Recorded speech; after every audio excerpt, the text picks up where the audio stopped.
kiai bertanggung jawab perkembangannya santri, murid. Perkembangan apanya? Bukan fisiknya, tapi spiritualitasnya. Maka dikatakan murabbi. Adjektifnya rob itu murabbi. Jadi kiai itu atau guru itu menindaklanjuti apa yang telah dimulai oleh Tuhan. Tuhan menciptakan bayi, anak bayi kita punya anak nih, dikarunia oleh Allah anak. Saya murabbi, saya yang meningkatkan, membesarkan lah. Jadi kalau orang tua kan yang paling penting tekanannya kan fisiknya ya. Setelah itu pas kita serahkan kepada guru. Kita percayakan kepada guru agar apa? Membangun spiritualitas.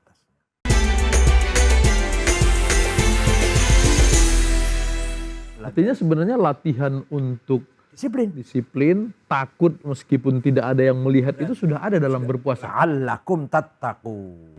Di situ la'allakum tattaqunnya di situ. Itu namanya takdir. Nah, bagaimana sebenarnya kalau semua pejabat mempunyai kesalahan seperti itu.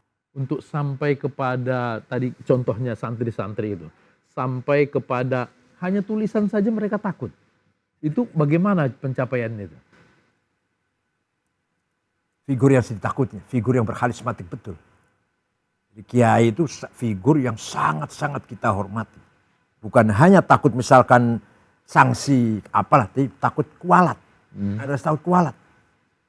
Kalau melanggar aturan kiai akan takut kualat. Kalau kualat nggak barokah hidupnya. Nggak berkah gitu. Nggak berkah, walaupun mencapai sarjana, mencapai kedudukan. Kalau nggak berkah, anaknya nakal, istrinya berantakan.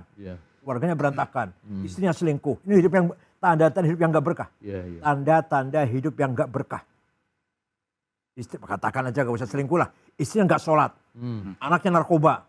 Ini tanda-tanda uang yang tidak halal atau uang tidak berkah. Kalaupun punya uang yang begitu banyak, tapi ternyata keluarga seperti itu hidup tidak berkah itu.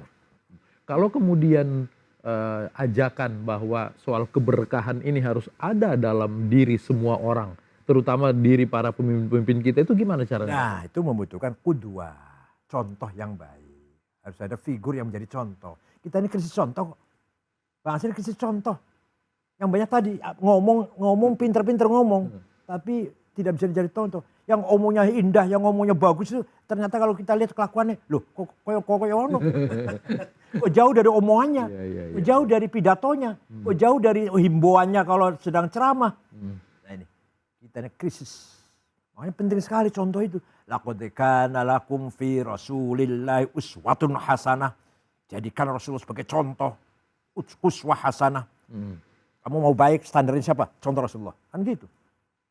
Kamu mau menjadi orang yang bertakwa, kamu menjadi orang yang betul-betul beriman pada Allah, contohlah Rasulullah. Yang sulit mencari contoh biasa, sulit. Nah di pesantren ada contoh yaitu para kiainya. Kiainya sendiri juga memang nggak cuma ngomong. Ayo puasa Senin Kemis, kayaknya puasa Senin Kemis. Dengan tamu itu harus hormat. Barang siapa beriman pada Allah harus hormat dengan tamu. Kayaknya sendiri hormat dengan tamu. Dengan tetangga harus baik. Barang siapa beriman pada Allah harus hormat tetangga. Kayaknya yang baik dengan tetangga. Jadi nggak ada kiai yang hanya nyuruh aja nggak ada. Itu ya yang penting. Harus melakukan dengan contoh. Dari dia sendiri, dimulai dari dia sendiri. Karena nasihat terbaik adalah contoh. Ngimami sholat 5 kali sehari semalam. Selalu ngimami sholat di masjid. Itu berat loh mas. Itu berat. Bukan cuma mengajak atau menyuruh besok semua harus sholat jamaah. Tapi dia nggak ikut. Nggak begitu. Nggak begitu. Orang kalau jadi imam Jumatan seminggu sekali. Ringan. Ringan banget. Seminggu sekali imami sholat Jumat. Ada amplopnya lagi. Waduh. Kalau 5 kali sehari tanpa amplop itu berat. Dan itu satu kiai biasanya. Satu kiai. Kalau udzur ada wakilnya. Iya. Yang ada wakilnya. Satu kiai selama dia dari ada. Dari subuh, zuhur, asar, maghrib, isya. Iya. Ayah saya contohnya. Saya menjadi imam santri 5 kali. Kecuali kalau ada uzur. Pergi, baru diwakilkan orang pergi. Berapa tahun itu Pak Kiai? Ya sepanjang hidup bahkan. Sepanjang hidup. Oke. Pak Kiai, kalau kita mau mendapatkan negara yang kemudian baldatun thayyibatul warbul ghafur itu ya, tapi dengan belajar dari puasa ini. Perlukah kita kemudian, karena puasa wajib hanya 1 bulan dalam 1 tahun. Ada yang namanya puasa Daud? Itu sunnah Pak, sunnah. Ya, tapi kalau kemudian ketika orang berpuasa dia kemudian bisa menahan diri untuk tidak berbicara dan yang jelek-jelek, ini anjuran yang bagus nggak kalau misalnya pemimpin-pemimpin itu dianjurkan untuk puasa Senin Kemis atau puasa Daud? Kalau puasa Kemis, oke. Rasulullah menekankan. Rasulullah menekankan puasa Kemis. Kalau puasa Daud nggak menekankan. Ya boleh, Oke. tapi tidak menekankan. Yang himbauan keras itu Rasulullah puasa Senin dan Kamis dan puasa setiap bulan kalau apa? Bulan purnama. Ayamul Ayamul Bid. Ayamul Bid. Biasanya malam 13, 13 bulan aja, bulan Arab, Hijriah. bulan Hijriah ya. 13, 14, 15. dan itu bisa nanti Himbauan. efektif untuk kemudian membuat untuk menahan hawa nafsunya, Hawa nafsu. mengendalikan hawa nafsunya. Nah, satu lagi, pendidikan tadi satu lagi yaitu terakhir at-tarbiyah. Jadi yang pertama apa namanya? At-ta'lim. taklim, Yang kedua at-tadris. Tadris. Yang ketiga at-ta'dib. Ta'dib. Yang keempat tarbiyah. ngomongnya murah, ringan ya, gampang ya. Tarbiyah. Sekolah atau pendidikan atau ya kan gitu. Ternyata Kepanjangan dari kata Rob. Alhamdulillah Rabbil alam. Tuhan yang menciptakan alam semesta ini. Tarbiyah itu artinya yang memelihara alam, yang mendidik alam, yang mengembangkan alam. Nah, si kiai atau si guru atau si pendidik ini orang bertanggung jawab perkembangannya anak-anak. Kiai bertanggung jawab perkembangannya santri, murid. Perkembangan apanya? Bukan fisiknya, tapi spiritualitasnya. Maka dikatakan murabbi. Ejektifnya Rob itu murabbi. Jadi kiai itu atau guru itu menindaklanjuti apa yang telah dimulai oleh Tuhan. Tuhan menciptakan bayi, anak bayi kita punya anak nih, dikarunia oleh Allah anak. Saya murabbi. Saya yang meningkatkan, membesarkan lah. Jadi kalau orang tua kan yang paling penting tekanannya kan fisiknya ya. Fisiknya. Ya. Setelah itu kita serahkan kepada guru. Kita percayakan kepada guru. Agar apa? Membangun spiritualitasnya. Jadi tarbiyah itu adalah merupakan kelanjutan dari Rob. Sehingga guru merupakan murabbi. Murabbi di mana itu? Tekanannya bukan hanya fisiknya yang besar, gagah, kuat. Bukan. Tapi spiritualitasnya yang bisa mencapai kearifan, hikmah, wisdom yang ada dalam dirinya. Dan itu paripurna. Paripurna. Jangan dikira itu gampang. Atau jangan dikira itu omong kosong. Bukan omong kosong. Seorang pemimpin, seorang pejabat. Kalau nggak punya wisdom, gagal. Sukses dia menduduki jabatan tinggi. Sukses dia mengumpulkan gaji, mengumpulkan kekayaan, bonus. Tapi gagal dalam spiritualnya. Hidup akan gelisah, akan resah. Percayalah pada saya, percaya. Uang banyak, mobil Mercy. Deposito besar. Tapi resah, nggak akan bahagia. Tanda ketidakberkahan. Karena tidak berkah. Karena tarbiyah tidak ada. Tarbiyah ruhani. Oke. Silakan rasakan. Bang Latif dengan Bang Aiman. Silakan rasakan. Kehidupan Anda jika tenang, ayam bahasa Jawa, ayam, tentram, damai, sejahtera. Itu adalah berkah. Jadi ada tarbiyah ruhaniyah. Ada spiritualitas di situ. Jadi kalau gelisah, resah, sudah ada uang kok sedikit ya. Ada gaji kok sedikit ya. Padahal sudah banyak jumlahnya. Ya terserah deh. Kok sedikit ya. Sudah ada mobil, kurang baik mobil saya ini. Ada rumah, kurang besar rumah saya ini. Semuanya kurang terus lah, serba kurang. Merungsung gitu Kiai.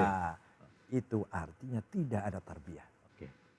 Kalau dikaitkan dengan puasa tadi di Al-Baqarah 183, la'allakum tattaqun itu di situ. Tekannya. Ada wisdom dan ada tarbiyah. Banyak pejuang besar, orang besar. Rumahnya kecil, sederhana. Imam Ayatullah Khomeini. Saya tahu rumahnya di Iran, di Tahran. 2 kamar kecil-kecil. Dengan tambah ruang tamu. Pernah ada tamu Menteri Luar Negeri Soviet waktu itu. Diterima di situ, dikira ya terima sementara, nanti akan pindah ke ruang yang lebih besar. Enggak. Di situ, ternyata itu rumahnya.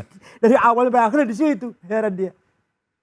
Enggak punya apa-apa dia. Enggak punya apa-apa. Sampai meninggal dunia. Ayatullah Khomeini. Lepas dari madhab Syiah ya. Kita enggak. Iya. Begitu pula barang pejuang-pejuang Nelson Mandela kah. Bung Karno lah udah.